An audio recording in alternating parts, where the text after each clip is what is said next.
friends, it's Christy. Welcome back to my channel and welcome to day 3 of my 2017 holiday card series. Today I'm going to be making a card using some Lawn Fawn stamp sets. I have Critters and the Burbs and Cheery Christmas, and I'll also be using this Hello Winter 6x6 paper pad from Echo Park. I've stamped out the images I'll be coloring with some Memento Tuxedo Black ink because I'm going to be using Copic markers. And I'm starting with these two little squirrels. These squirrels are still to this day one of my most favorite images in all of the Lawn Fawn sets. So I just had to use them on today's card, and I'm coloring them using E15, E17, and E19. Since they're super small, I'm just working darkest to lightest, laying in my shadows with the E19, and then blending out with the E17 and finishing them off with the E15. And I know I've said this in videos before, but red squirrels are just one of my most favorite animals. They were very common when I lived in Germany, and they're just so fun and feisty, and they just make you smile when you see them. So they're just really delightful animals, and I tend to always color my squirrels like red squirrels just because I love them so much. But there are lots of varieties of squirrels here in the States. There's gray squirrels and even black squirrels, which I've never seen in person, but I've seen them in photos, and they're just beautiful. So lots of different varieties of ways to color your squirrels, but these two I just colored identically because I wanted them to be a pair.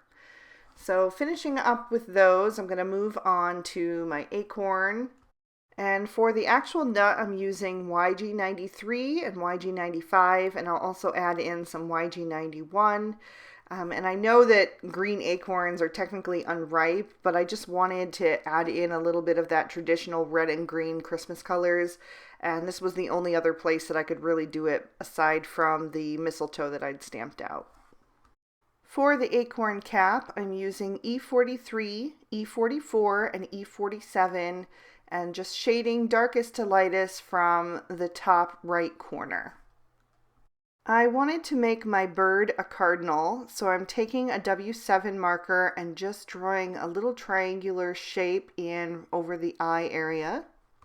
And for the rest of his body, I'm using my favorite red combo, which is R29, R39, and R59. And I added that R59 to the back wing that's on the other side of his body, and also to the tip of his other wing and the edge of his tail, and then just blended out with the R39 and filled everything in with the R59. I'm also going to use those same 3 shades to color in the ribbon on the acorn, and I'm just shading darkest to lightest up from the bottom, leaving the highlight at the top. I'll use W1 to add just a touch of shading to my mistletoe berries, Y17 for my cardinal's beak, and then because the eye of the cardinal got so lost in that dark triangle shape over his eye, I'm going to just take a white Jelly Roll pen and just dot that back into place. And then I'll just die cut these all out with the matching dies. So I've taken 2 more panels of white cardstock and die cut the first with the Lawn Fawn Stitched Circle Stackables die. And the second one I die cut with the Stitched Hillside Borders and then the Birch Tree die. So I'll just pop those out of the cardstock, and then I've got those 3 trees ready to go.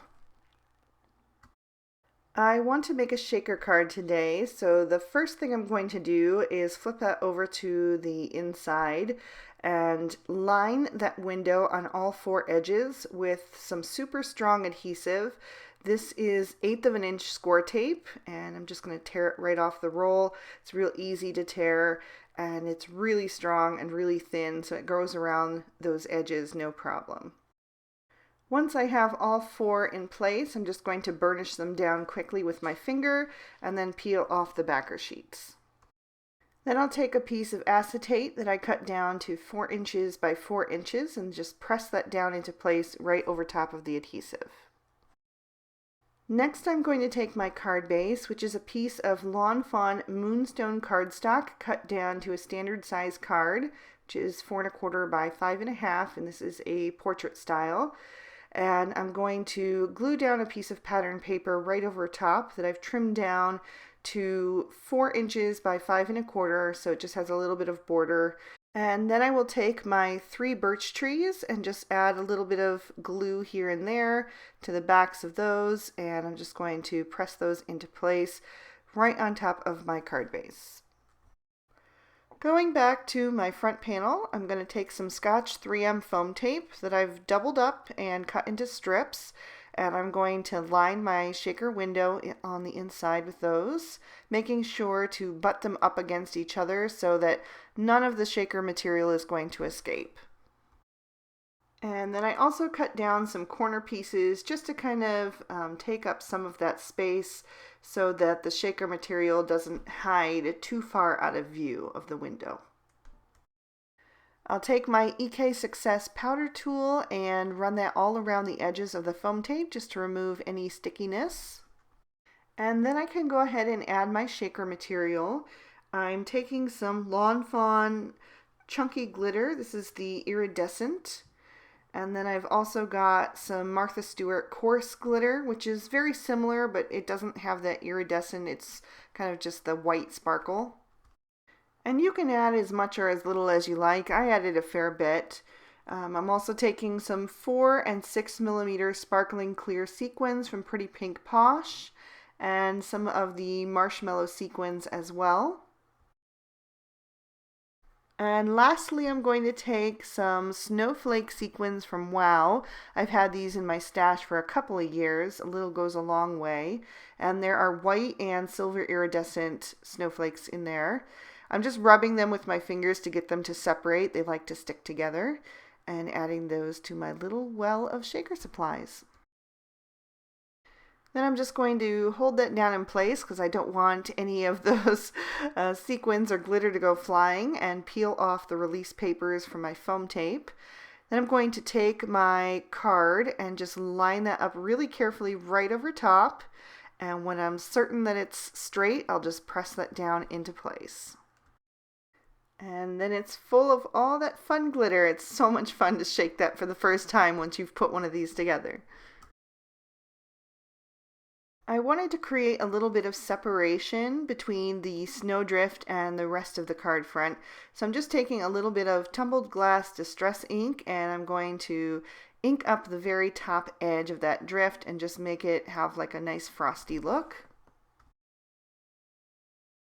And then I just added a bit more score tape to the back of that so that it would adhere very well to the front panel, especially on top of that acetate. I took the Scripty Sentiment Joy and die cut that using some Lawn Fawn lobster cardstock, and I'm just going to add a couple of dots of liquid glue to the back of that and adhere that down to the bottom of that snowdrift. And just making sure I have it lined up where I want it before I press that down into place. And add a dab of glue for the dot over the J. And then I'll start adhering down the images that I colored. I added the acorn over on the right hand side, and then I'm going to add the 2 little squirrels towards the left so that they look like they're racing each other towards it. I'll add the cardinal to the top left so it looks like he's flying above the trees, and then I'll just tuck the little piece of mistletoe right under his beak. For the inside of my card, I'm going to take the matching Moonstone ink from Lawn Fawn, and I'm going to take a sentiment from the Merry Messages, and it says, "May your days be merry and bright." And I'm not using my Misty today because I forgot to stamp the inside of the card before I adhered the front panel, and I didn't want to take a chance of creasing that because of the foam tape. Then I'm also going to take the little bunny from Critters in the Burbs, and I'm going to add that down to the bottom left corner.